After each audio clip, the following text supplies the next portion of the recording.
먼저 한 말씀 드리겠습니다. 특검이 신청한 김경수 경남도지사에 대한 구속영장이 기각되었습니다. 법원은 특검이 주장한 구속의 필요성 중 어떤 것도 인정하지 않았습니다. 특검의 영장 신청은 부실 수사라는 여론을 의식한 또 한 번의 무리수에 불과했습니다. 아니면 말고식의 이러한 수사는 특검 수사 기간 내내 벌어진 일입니다. 특검은 출범 직후 사건 본질과 무관한 노회찬 전 원내대표 수사에 매달려서 언론 플레이를 일삼았고 일부 언론은 여론몰이에 동참했습니다. 이후에도 이 사람 저 사람을 소환했지만 애초 특검이 목표로 했던 여론조작 사건의 실체 규명에는 완전히 실패했습니다. 애초부터 이번 특검이 국회 파행을 중단하기 위한 정치적 해결책에 불과했기 때문에 이런 실패는 예견된 일이었습니다. 특히 특검은 수사에 필요한 증거의 대부분을 드루킹의 진술에 의존하여 과시욕 가득한 정치 브로커인 드루킹이 감옥에서조차 정치권 이것저것을 제멋대로 들쑤실 기회를 제공했습니다. 급기야 2007년 한나라당 대선 댓글 조작으로까지 거론되었습니다. 오는 25일이면 특검이 종료됩니다. 지난 60일간의 수사를 통해 다시는 이런 특검을 해서는 안 된다는 교훈만 얻게 했을 뿐입니다. 특검을 연장할 그 어떤 이유도 없습니다. 국회에서 마저 드루킹에 휘둘려서 민생개혁의 골든타임을 허비해서는 안 될 것입니다.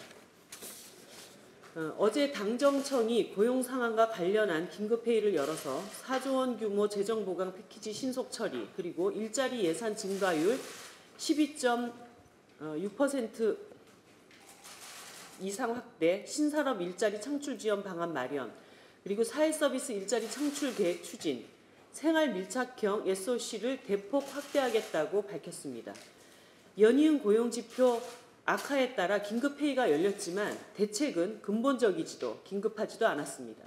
특히 청와대 장하성 정책실장이 정부 정책들이 효과를 내면 고용 상황이 개선될 것이라고 말한 반면에 김동연 경제부총리는 그간의 정책 개선 수정도 검토하겠다는 입장 차이를 보이며 당정청 간 고용 악화 원인에 대한 시각차만 드러냈습니다. 정의당은 정부와 여당에게 경제 일자리 정책에 대해서 3가지 충고의 말씀을 드립니다. 첫째, 소득주도 성장은 경제민주화 정책과 반드시 병행되어야 합니다. 소득주도 성장의 효과가 단기적으로 나타나기 어렵다는 장하성 실장의 진단은 타당합니다. 문제는 재벌의 경영과 지배구조 개선 그리고 대기업과 중소기업 간의 불공정 행위 근절과 초과이익 공유제 실시, 중소상인에 대한 건물주와 가맹본부 등의 갑질 근절 등의 경제민주화 조치가 없다면 소득주도 성장의 한계도 분명하다는 점입니다. 둘째, 대통령이 약속한 좋은 일자리 창출 및 전환 정책을 후퇴 없이 추진해야 합니다. 문재인 대통령은 후보 시절에 공공부문 81만 개 일자리 마련과 함께 청년 의무 고용 할당제를 민간에는 3에서 5% 수준으로 도입하고 공공부문에는 현행 3%를 5%로 확대한다는 약속, 그리고 비정규직 사용사유 제한을 법제하겠다는 공약을 했습니다. 청년 의무 고용 할당제는 청년 고용이 절박한 현 상황에서 더 이상 미룰 수 없습니다. 그리고 비정규직 사용사유 제한을 법제화해야 나쁜 일자리의 남용을 막을 수 있습니다. 셋째, 박근혜식 무분별한 규제 완화 정책을 답습해서는 안 됩니다.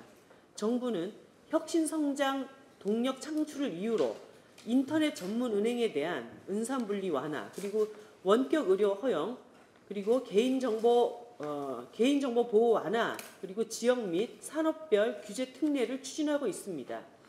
대선 공약까지 뒤집어 가면서 국민의 생명 안전, 그리고 건강과 환경, 공공성에 대한 위협을 방치하고 정보 주체의 동의 없이 수집, 이용, 제공을 허용하겠다는 것은 박근혜식 규제 완화와 다를 바 없으며 중단되어야 합니다.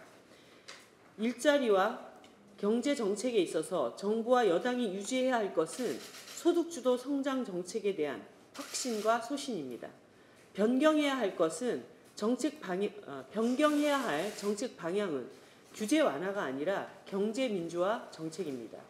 이 약속을 지킬 때 땀 흘려 일하는 국민의 삶이 바뀌는 나라다운 나라, 정의로운 대한민국을 만들 수 있다는 점을 명심해야 할 것입니다.